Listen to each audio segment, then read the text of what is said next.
जय माता की मित्रों। हम लोग अनुराधा नक्षत्र की चर्चा कर रहे हैं। आज बात करते हैं राहु और केतु देव की कि राहु और केतु देव अगर अनुराधा नक्षत्र में हो तो किस तरह के परिणाम आपको प्राप्त हो सकते हैं। प्रथम चरण राहु देव, अच्छी शिक्षा होती है, अच्छी हैसियत होती है, लेकिन फिर भी उस शिक्षा का या उस हैसियत का आप कोई विशेष फायदा नहीं उठा सकते। दूसरा चरण कुछ स्वार्थ की भावना ज्यादा बढ़ा देता है। तीसरा चरण सब सुख प्राप्त होते हैं जीवन में, जो भी भौतिक शरीर को चाहिए वो सब सुख यहाँ पे राहुदेव आपको प्राप्त करवाते हैं। चतुर्थ चरण कुछ विशेष अच्छा फल यहाँ पे नहीं बताया गया है, लेकिन ये भी नहीं लिखा गया है कि बुरा फल होता है। केतुदेव की बात करें, प्रथम चरण अनुराधा नक्षत्र केतुदेव हद दर्जे का धार्मिक वृत्ति का इंसान होता है, चाहे अपने पूजा पाठ से संबंध में हो, चाहे अपनी दिनचर्या के संबंध में हो, चाहे लोगों का भला करने के संबंध में हो। मतलब मनुष्य जीवन मिला है आपको सेवा करने के लिए। ये यहाँ पे अनुराधा नक्षत्र में बैठा हुआ केतु आपको इंडिकेट करता है। हो सकता है आपकी पारिवारिक जिम्मेदारियां या आपके समाज की कोई जिम्मेदारी या आपके परिवार की कोई जिम्मेदारी या आपकी हैसियत या आपका शरीर की शक्ति उसमें रुकावट आ रही हो, लेकिन आपके मन में हमेशा रहता है कि जहां तक हो सके दूसरों की हेल्प करनी चाहिए। ये चीज नक्षत्र और उसमें बैठा हुआ ग्रह आपको प्रदान करवाता है। कोई जरूरी नहीं है कि वो वैसा ही धार्मिक होता है, नहीं, बहुत सी चीजें हैं कुंडली में जो देखनी पड़ती है, लेकिन नक्षत्र आपके मन में कुछ न कुछ भावना या उसकी कुछ रे या वो तरंग आपके मन में हमेशा आती रहती है कि हेल्प करनी चाहिए इंसान की। अब आपकी जैसी हैसियत होगी उसी अनुसार करेंगे। अगर हैसियत अच्छी होगी तो अच्छे करेंगे, हैसियत ज़्यादा अच्छी नहीं है तो जिस हैसियत के हैं उस हैसियत के हिसाब से करेंगे। दूसरा चरण कुछ कोर्ट वगैरह के या उससे संबंधित या शत्रुओं से संबंधित और मतलब बिना मतलब के झगड़ों में पड़ना या किसी के प्रति कोई कोर्ट मुकदमे में पड़ना, ये सब चीज का इंडिकेशन यहाँ पे केतुदेव दूसरे नक्षत्र में होने से आपको प्रदान करवा देता है। ये समझ में मतलब वैसा हो ये जरूरी नहीं है, लेकिन ऐसा कुछ एटमोस्फियर जीवन में कई बार बन जाता है। तीसरे चरण में मैक्सिमम 30 साल अगर केतुदेव का कोई अच्छा फल नहीं मिल रहा है तो 30 साल बाद में वही केतुदेव अनुराधा नक्षत्र का तीसरे चरण में आपको अच्छे फल प्रदान करवाना चालू कर देता है। चतुर्थ चरण यहां पे आपको विदेश प्रवास करना पड़ सकता है और हो सकता है परिवार सहित पूरे के पूरे, जैसे आपकी कोई संपत्ति है किसी जगह में, जिस जगह में आपका जन्म हुआ है वहां पे, तो पूरी संपत्ति को ही सेल आउट करके और आप कोई बहुत दूर जाके, चाहे विदेश भी हो सकता है या अपने देश में भी बहुत दूर जाके वहाँ पे अपना बिजनेस हो, अपना परिवार हो, अपनी सर्विस हो, तो वो वहाँ पे आदमी सेट हो सकता है। तो इस तरह के फल अनुराधा नक्षत्र में राहु और केतु देव के विषय में होते हैं। हालांकि राहु और केतु देव के विषय में हमने 4-5 पार्ट शायद पहले दिए, एक श्रृंखला चलाई थी। उसके बाद में समय अभाव होने की वजह से 2-3 श्रृंखला एक साथ शुरू कर दी थी, तो सबको पूर्ण करना थोड़ा मुश्किल हो गया।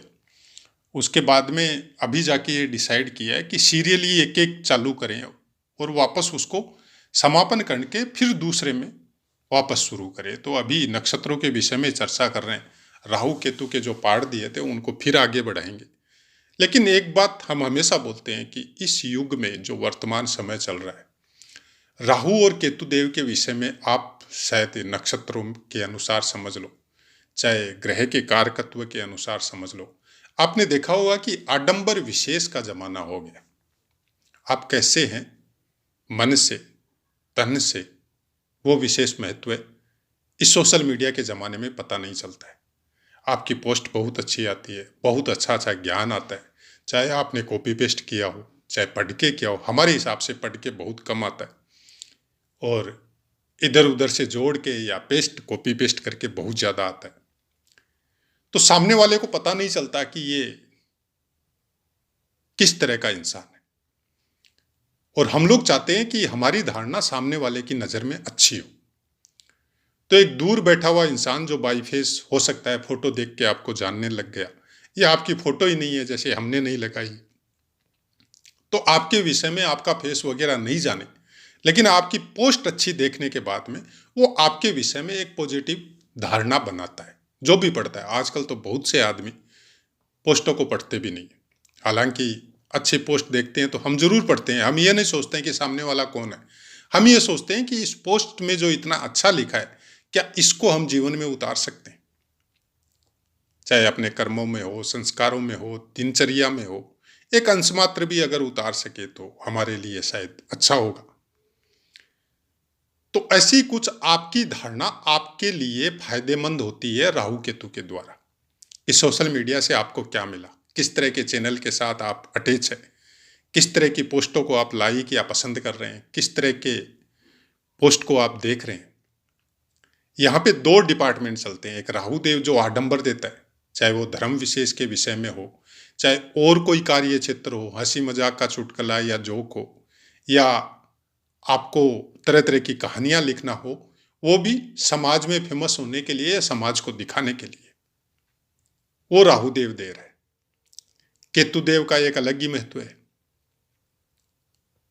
वो आपको अपनी दिनचर्या को, मनुष्य जीवन किस लिए मिला है और किस तरह से इसको जीवन को बिताना है या समापन करना है, इसका किस तरह के कार्य क्षेत्र आपके हैं, किस तरह के धर्म के साथ आप अटैच है, किस तरह के कर्म आपको करने चाहिए, किस तरह के उद्योग करने से आप ईश्वर के नजदीक पहुंच सकते हैं, आप केतु को पहचान सकते हैं, ये केतुदेव प्राप्त करवाते हैं।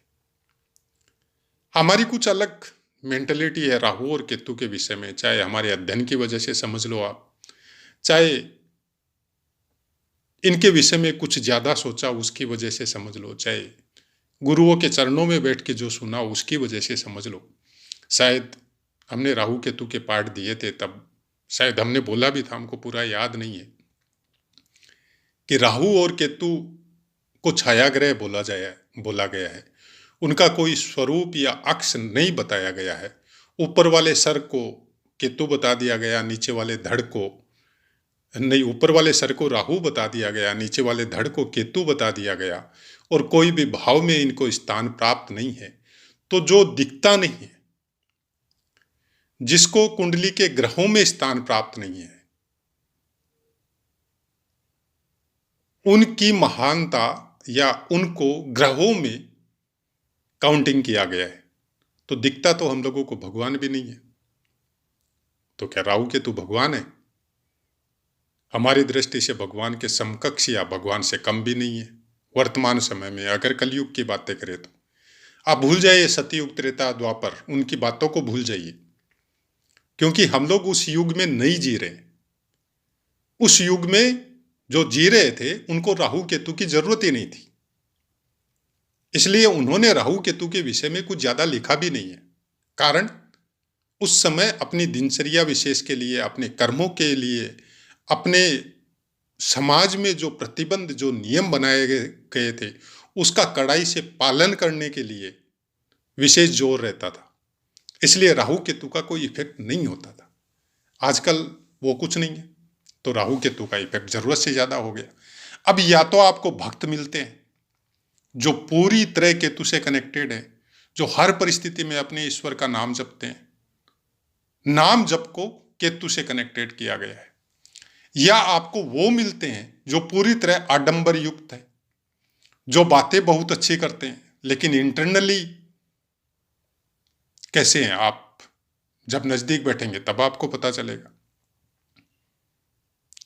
तो ये राहु केतु से कनेक्टेड हर चीज आज के जमाने में हो रही है, और शायद बहुत कुछ ग्रहों का फल भी उन्हीं के अनुसार हम लोगों को मिलते जा रहा है। अब अपनी वाणी को विराम देते, कोई विशेष बातें ज्यादा हम बोलना नहीं चाहते, क्योंकि बहुत सी बातों को समझना पड़ता है। पुस्तकों में सब बातें नहीं लिखी हुई होती। इनके कष्टों का अगर निवारण करना है तो केतुदेव को विशेष एक्टिव कीजिए, नाम जप कीजिए, ध्यान कीजिए नाम का। मूर्ति का ध्यान की जरूरत नहीं है। जिस नाम को आपने पकड़ा है उस नाम का ही ध्यान कीजिए। जैसे आप राम बोल रहे हैं, तो आप जब मन से राम बोलते हैं तो आपके मन में वो राम राम चलते रहना चाहिए, केवल वाणी से नहीं। आपको राम राम लिखा हुआ भी मन में दिखना चाहिए, तब नाम एक्टिव होता है। ऐसे नहीं होता है। आप किसी मंत्र का जाप करने से वो मंत्र इतना लाख जाप कर लिया और आप सोचते हैं सिद्ध हो गया, नहीं होता है।